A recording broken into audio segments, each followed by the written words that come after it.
Hey, it's Clay, and this will be a video chart on ticker symbol OSN. We will take a look at the 30-minute time frame. Real quick, what do I mean by 30-minute in case maybe you're new to charts?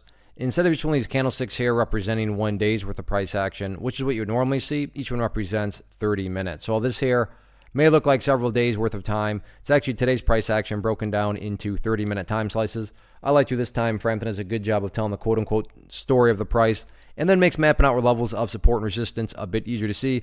Quite the eventful day today, not only from the price action perspective, but you look down here at the volume and well above average volume on the day. So a lot of eyeballs on this one. So let's map out some areas of support. Then we can talk levels of resistance. Summarizing today's price movement, a gap and trap for sure. Now the question just becomes, is this gap and trap going to turn into a pump and dump? So really quickly, what do I mean by gap and trap if maybe you're newer to trading? So on Monday, the price closed right there. And then this morning, the price opened up there, hence the gap up. And then even after the price gapped up, the price made an impressive run all the way up there.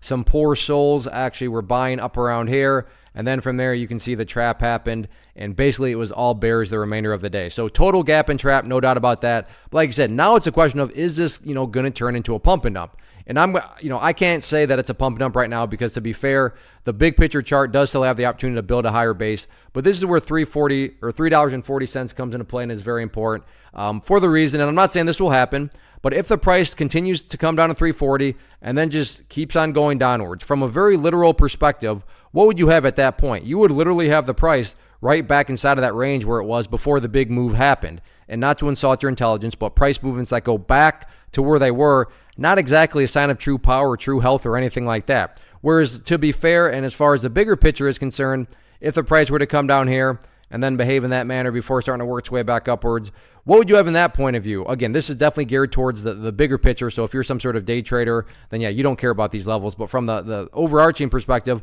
well, you'd still have a set of lows there. You'd have those lows down there. And if you envision each of those as stair steps, overall stair steps would still be progressing in the upwards direction, which would be a good step in the right, kind of overall trend of things. But as of right now, yeah, things are looking very shaky. Like I said, no doubt was a gap and trap. Now it's just a question of, is this price headed right back to where it was, right back to where it started? If so, that would be kind of the nail in the coffin of being a pump and dump. So we'll see if the price can stay up above 340 or not.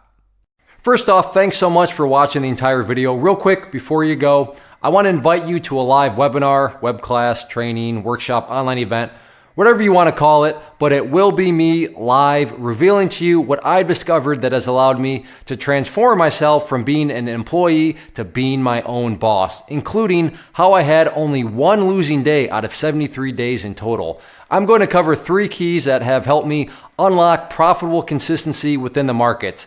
The first key is super weird, but in a productive type of way. The second key is super awesome because it quite literally is wired into our DNA as humans, making it very easy to use. But in a cruel way, this becomes a pitfall for many traders. I'll explain it all though, including how to avoid the pitfall that it creates for some. And yeah, the third key, when you hear it, sounds way too good to be true, but it's not, and I'll show you how it all works. Then at the end, I open it up for a question and answer session that is, again, totally live. Even if you can't make the live session, please still sign up as it will be recorded, and you can go back and watch the replay that I will send you. Click the image on the screen or click the link down in the description box so you can get the date and time and claim your spot, which I should note is limited due to the fact that this truly is a live event. If you have any questions, let me know. If not, I'll be seeing you soon.